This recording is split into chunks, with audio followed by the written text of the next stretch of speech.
Үшінші зерттеу сабағы шоқ жұлдыз әдісі. Бұл шоқ жұлдыз әдісінің негізгі мақсаты балалардың бір-біріне деген көзқарасын, қолдауын арттыру мақсатында.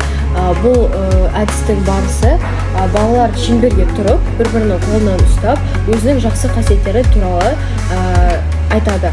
Осы тұрғыда видеоға назар аударсақ.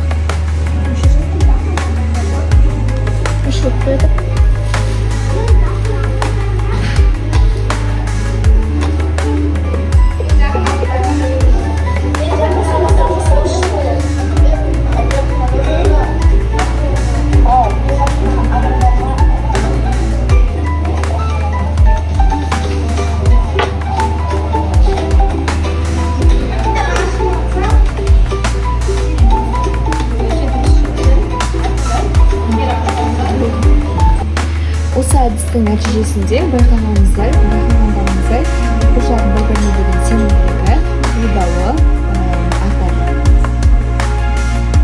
Осы тұрғыда оқушы Айдана өзінің бойындағы жақсы қасиеттерді сенімді түрде, еркін түрде өзін көрсетіп айтты.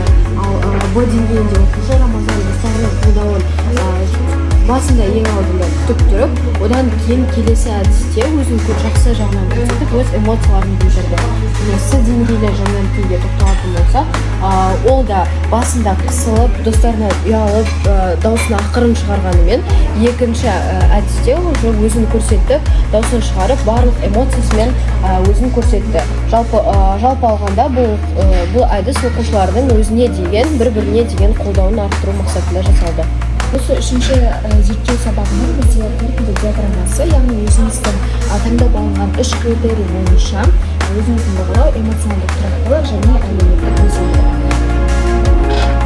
Өзін бағалау шкаламыз, яғни осындай 15%-тен 10%-тен 15%-ге дейін бізде нәтижеміз жақсара түсті.